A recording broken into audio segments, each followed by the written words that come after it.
The blue light from the holographic display made everyone's faces look ghostly in the big meeting room. Senior analyst Kethanine looked at the numbers one more time with his 4 eyes, but they didn't change. The math was clear and terrible. The answer is still the same, he said to the quiet room. Earth has only a 0.003% chance of surviving the void swarm. Captain Sujin Kim sat in the special chair made for humans. She stared at the floating numbers that showed how her entire species would die. Around her, aliens from many different worlds whispered in their own languages, but she could tell. They all felt sorry for humanity. Look at their defenses, Kethanine said, making the hologram show Earth's few space stations. They're so weak it's almost funny. No shields around their planet. No real space navy. No advanced weapons. They just learned how to use fusion power. A tall alien made of crystal raised one of his arms.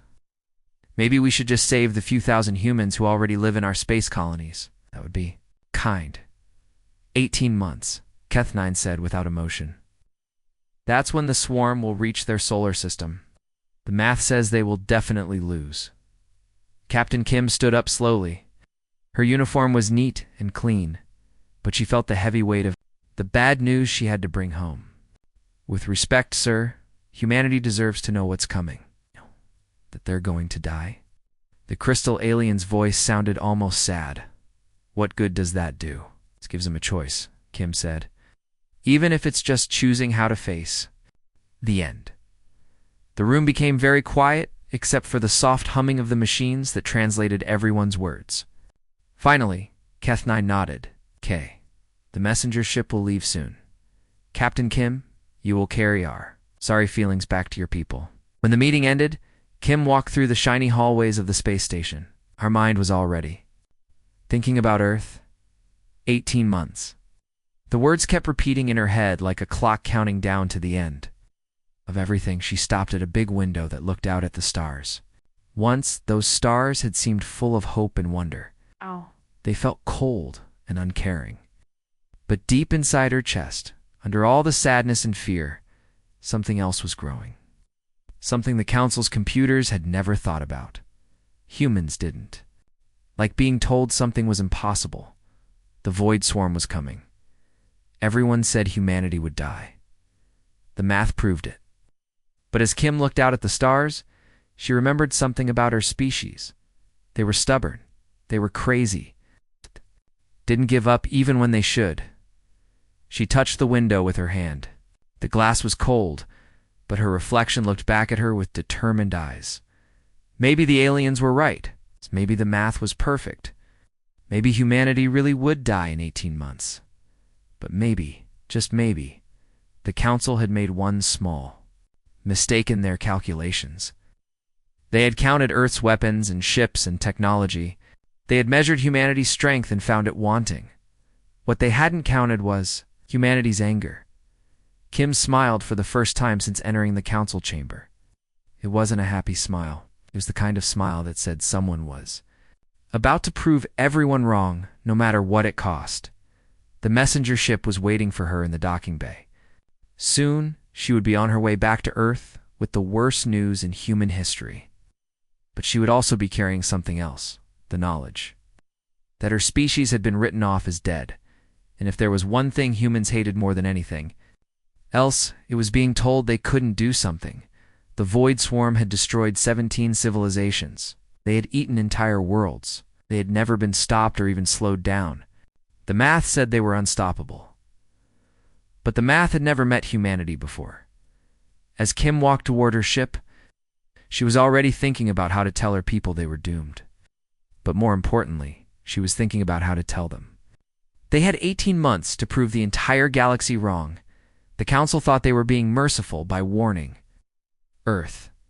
They thought they were giving humanity time to prepare for the end. What they had actually done was give humanity time to get angry. And an angry human was a dangerous thing. An angry humanity was about to become something the galaxy had never seen before. The countdown had begun. 18 months until the void swarm arrived. 18 months until humanity either died quietly, like everyone expected, or did something so crazy and impossible that it would rewrite every equation in the galaxy. Kim stepped onto her ship, and gave the order to head home. She had a message to deliver, and her species had a choice to make. The universe was about to learn what happened when you told humans they couldn't win. The big meeting room in Geneva was packed with people from all over the world. They'd come as fast as they could after Captain Kim brought back the terrible news. Every seat was filled with leaders, scientists, military officers, and business owners. Their faces looked worried and scared. Director Hyen-Woo Park stood behind the speaking stand. He was usually calm and controlled, but today his hands shook a little as he held his notes. The weight of what he had to say was almost too much to bear. "Ladies and gentlemen," he began, his voice carrying to every corner of the huge room, "we have 18 months before the void swarm reaches our solar system. The Galactic Council says we have a 0.003% chance of surviving." The room exploded with noise. Some people shouted angry questions, others cried. A few demanded to know why nobody had seen this coming. Park stood quietly and waited for them to calm down. "I won't lie to you," he said when the noise died down. "The enemy coming for us has already eaten 17 other civilizations. They've destroyed worlds that had technology hundreds of years better than ours. If we think about it logically, we should be getting ready to die." He stopped talking and looked around the room at all the frightened faces. "But I didn't call this meeting to talk about giving up. I called it to talk about something the Council's computers never thought about." A woman in the front row stood up. It was Dr. Myung Lee, one of Earth's best scientists.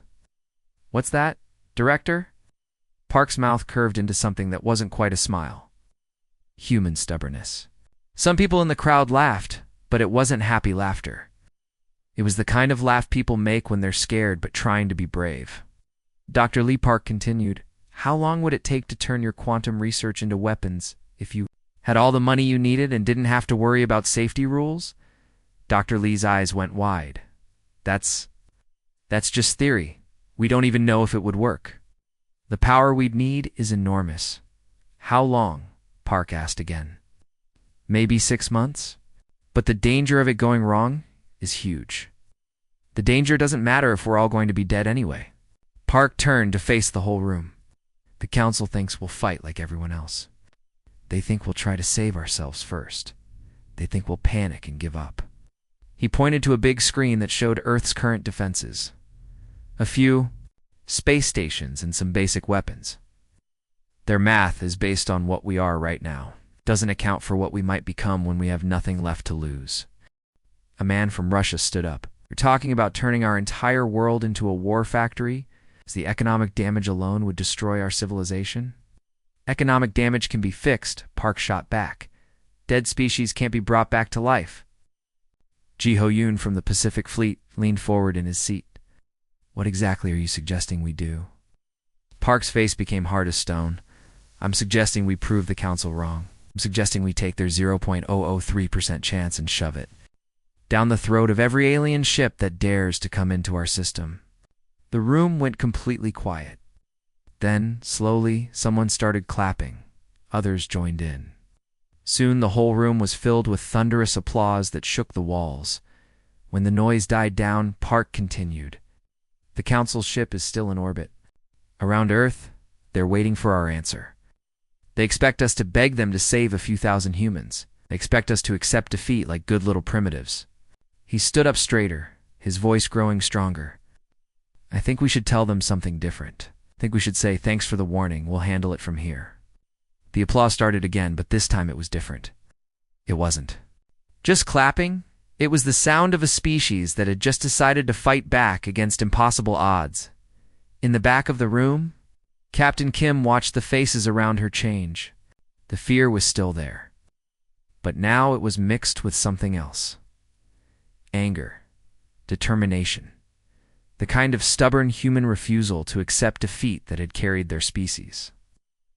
Through ice ages and world wars, Park raised his hand for quiet. "We have 18 months to do the impossible. 18 months to prove that human mathematics is different from alien mathematics.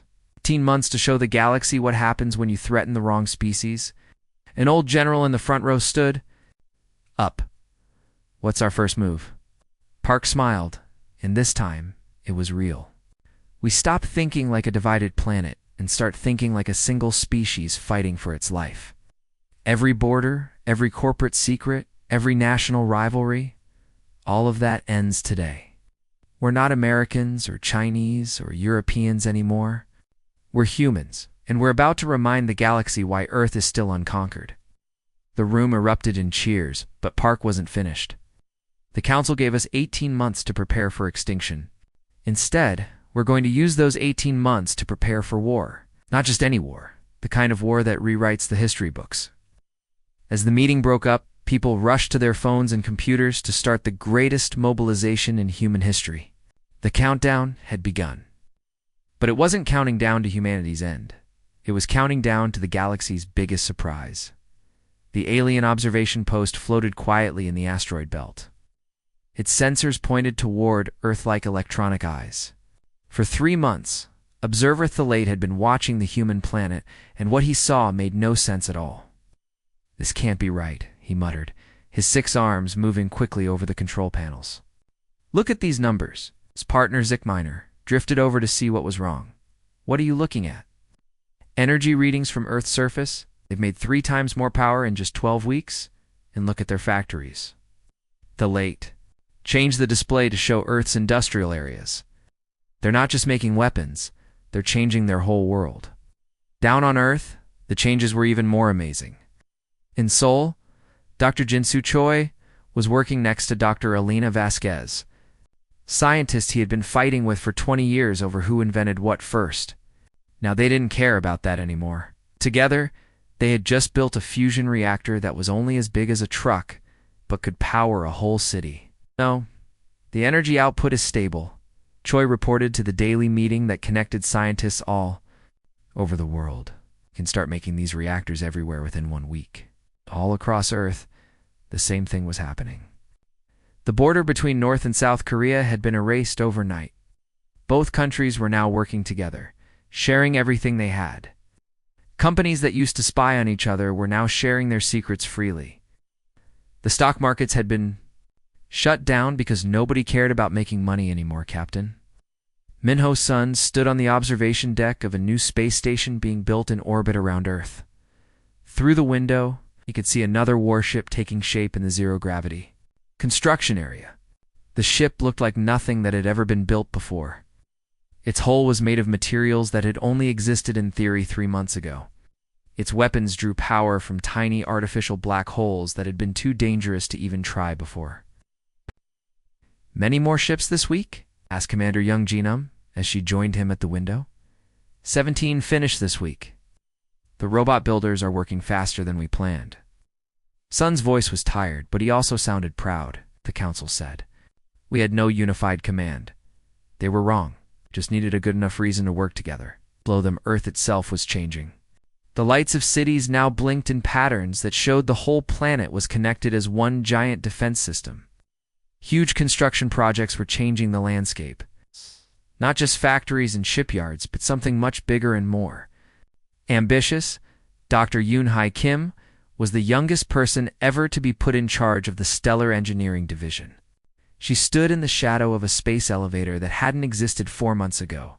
Around her, teams of engineers worked on projects that pushed the limits of what science said was possible. "The star control system is 60% finished," she reported to Director Park through quantum communication. "If the swarm comes the way we think they will, we'll have them exactly where we want them." "What if they don't come that way?" Kim's smile was sharp and dangerous. "Then we'll change our plans. That's what humans do." Back in the asteroid belt, Observer Thalate was staring at his instruments in growing alarm. "They're doing something to their star. That's impossible," Zickminer said automatically. "Tell that to the energy patterns I'm reading. They're building something around their sun, something that's making it unstable on purpose." The 2 aliens looked at their readings with growing fear. The math models had assumed the humans would fight defensively, trying to protect their world. But these readings suggested something much more frightening, a species willing to turn their own solar system into a weapon. In the great factories of Earth, millions of workers labored around the clock. Former enemies now worked side by side. The old woman who had run a small electronics shop in Tokyo now worked next to a former general from the Pentagon, both of them assembling components for weapons that would have been impossible to imagine. 6 months ago, children went to school in the morning and worked in the factories in the afternoon, their young minds quickly learning to build things their parents couldn't understand.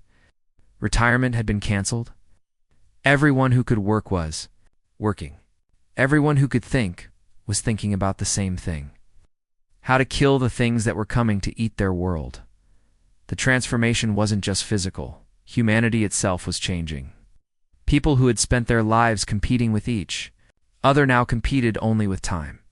National anthems were replaced by a single song that played on every radio. "We are still here."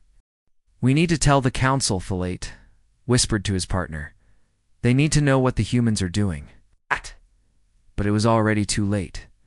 The countdown on every human device showed the same number: 127 days until the void swarm arrived. 127 days until humanity either proved the impossible or died trying. And in the depths of space, other observers were beginning to notice something that made their alien blood run cold. The humans weren't just preparing to fight. They were preparing to fight in ways that broke every rule of warfare the galaxy had ever known. The prey had become something else entirely. The enemy ships appeared out of nowhere, like a disease spreading through space itself. They weren't really ships at all, but living things the size of small moons that pulsed with evil intelligence. The biggest ones moved forward first. Their job simple: find the people, count the defenses, figure out the best way to eat the planet. But what they saw confused them completely, Commander. Hyan Lee stood on the bridge of the human flagship, called Defiance, watching the alien fleet appear on his screens. 57 planet killers, each one big enough to crack a world in half and eat its core. Even the biggest ships humans had ever built looked like toys next to them. "All stations are ready," called out Lieutenant Hansel Kim from the communications station. "The Council's observer ships are staying far away," Goodley replied. "They should have a clear view of what happens when you think humans are weak." The first group of Void Swarm scouts began moving toward Earth. Their living holes were already changing, getting ready to drill through any defenses and start the feeding process. They had done this 17 times before. It was always the same: destroy the orbital defenses, crack the planet's surface, and begin eating. But as they got closer to Earth's solar system, something happened that had never happened before. The human ships didn't pull back to defend Earth. Instead, they accelerated toward the swarm, moving in patterns that made no sense to any military computer in the galaxy. And they were fast, impossibly fast, their new engines pushing them to speeds that should have killed their crews. First contact. "In 30 seconds, reported Captain So-Young Park from the destroyer Vengeance. "All ships, remember, we're not trying to win a battle. We're trying to prove a point." The fighting began with humanity's opening move. The Defiance blew up its own engine core, not by accident, not as a last desperate act. As a planned attack, the explosion vaporized 3 swarm scouts and sent shockwaves through the enemy formation. But before the aliens could understand what had happened, 17 more human ships did the same thing, turning themselves into massive bullets that tore through the swarm's front line. "Impossible," whispered Observer Thalate, watching from the safety of the asteroid belt. "They're using their own crews as weapons." But the humans weren't finished.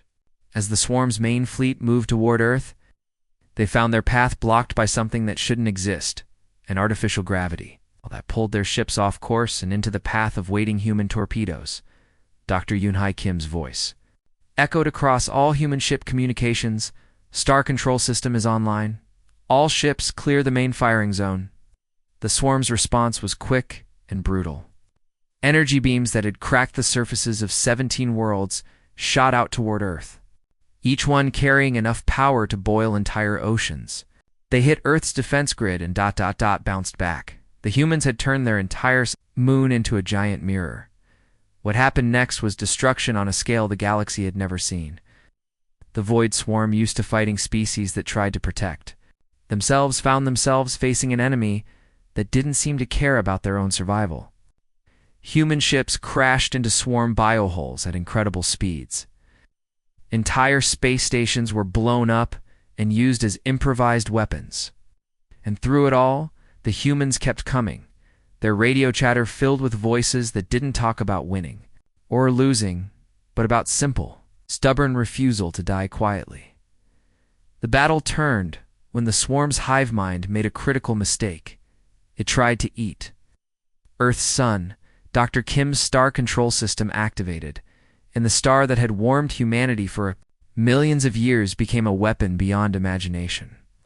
The controlled solar flare that erupted from its surface was precisely aimed. Its energy focused by gravity lenses into a beam that hit the swarm's command ship with the force of an exploding star. The bioship's death scream echoed across subspace. As its living hull was turned into atoms, the remaining swarm ships, suddenly cut off from their group mind, began to run away in panic, only to find their escape routes blocked by more human ships, each one painted with the same message in dozens of languages. You've picked the wrong species. Commander Lee watched as the last of the swarm ships fled into the darkness between stars. Round him, his bridge crew cheered, but their voices were hoarse from hours of combat. Earth's solar system was scarred and broken. 3 planets were. Uninhabitable asteroid belts had been rearranged, and their sun flickered with artificial instability, but they had won. Against all odds, against all calculations, against all logic, they had won. Lee opened a communication channel to the Council's observation post. Observer Thalate. This is Commander Lee. I think you have some math to fix. In the distance, Earth, hung in space like a blue marble, battered but unbroken. The planet that had been given a 0.003% chance of survival had just done something the galaxy thought was impossible. They had made the unstoppable force stop, and now the universe would have to recalculate everything it thought it knew. About humanity, the emergency meeting of the Galactic Council happened just hours after the impossible battle ended. The Great Chamber was packed with representatives from every species in the galaxy. Despite their different shapes and sizes, they all shared the same feeling: fear. Senior Analyst Keth9 stood in front of all the delegates, his 4 eyes blinking fast as he tried to understand the data still coming from the human solar system. Our math models were wrong, completely terribly wrong. How wrong? Demanded Counselor Vex Prim, his crystal body shaking with worry. The humans didn't just survive the void. Swarm. They destroyed it. Completely. The chance of this happening was so small that our computers couldn't even calculate it. It just showed an error message. Chamber exploded with noise as representatives from every species tried to understand what they had seen. The Void Swarm had been the galaxy's worst nightmare for thousands of years. It was an unstoppable force that had eaten 17 civilizations without ever losing a major battle.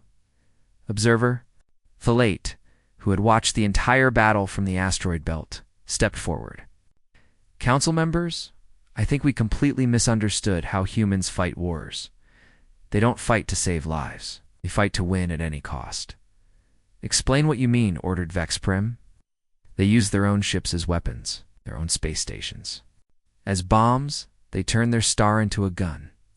The swarm's tactics were designed to break the will of species that wanted to save individual lives. But the humans. Thalate paused, still trying to process what he had seen. The humans cared more about saving their species than saving individuals. They were willing to sacrifice everything for victory. Dr. Jin Suchoi, now representing Earth in the council chambers, sat quietly as the alien delegates talked about his species like they were studying a dangerous animal. His presence here was proof of how much things had changed. 6 months ago, Earth wasn't even considered for council membership. Now they were the subject of emergency meetings. The question, continued Keth9, is what this means for galactic peace. If humans can defeat the Void Swarm, what else might they be able to do? Counselor Yex9 of the Meridian Collective raised her tentacled arm. Maybe we should think of them as allies instead of a threat. They eliminated the galaxy's greatest danger. Did they? Vex Prime's voice was full of doubt. Or did they just replace one threat with something worse? Dr. Choi finally spoke, his voice carrying clearly through the chamber's translation system. With respect, counselor, we're not the ones who ate 17 civilizations. We're the ones who stopped the species that did. Ow. But at what cost? Keth9 pointed to the holographic display showing Earth's solar system. Your sun is unstable. 3 of your planets can't support life. Your entire civilization has been turned into a military machine. Temporarily, Choi replied. We're already starting to rebuild, but you're right about one thing. We're not the same species you calculated against 6 months ago. The chamber fell silent as everyone understood what that meant. The humans had not just survived extinction, they had evolved because of it. They had become something new, something that the galaxy's math models couldn't predict or control. What do you want from us? Vexprim asked finally. Choi's expression was unreadable. Nothing. You've already given us everything we needed. Which was what? Reason to become what we are now? Choi stood up, his movements confident and sure. You showed us that the galaxy thinks we're weak. You showed us that our survival wasn't worth your help. You showed us that we could only count on ourselves. He looked around the chamber, making eye contact with as many delegates as possible. Thank you for teaching us that lesson. We won't forget it. As the human representative left the chamber, the assembled delegates sat in shocked silence. Finally, Keth9 began updating his calculations, his arms moving quickly across the control surfaces as he tried to model humanity's new abilities. But the computers kept showing the same message. Error, not enough data to calculate. For the first time in galactic history, species had become mathematically unpredictable. In the weeks that followed, monitoring stations throughout the galaxy detected a new phenomenon. Human ships, traveling at impossible speeds, were spreading across space, carrying a message that would reach every corner of known civilization. This is humanity. We don't surrender. We don't give up. We don't accept the impossible. We remember our friends. The message was simple, but its meaning was clear. The species that had been written off as primitives had just rewritten the rules of galactic politics. Back on Earth, the rebuilding had already begun. The scars of battle were being healed, but the lessons learned would never be forgotten. Humanity had discovered something about itself in those 18 months of preparation. They had learned that when pushed to the edge of extinction, they didn't break. They became something the galaxy had never seen before. The age of human expansion was about to begin, and the universe would never be the same. The Council's calculations had been wrong about everything, except one thing: humanity was indeed about to change the galaxy forever, just not in the way anyone had expected.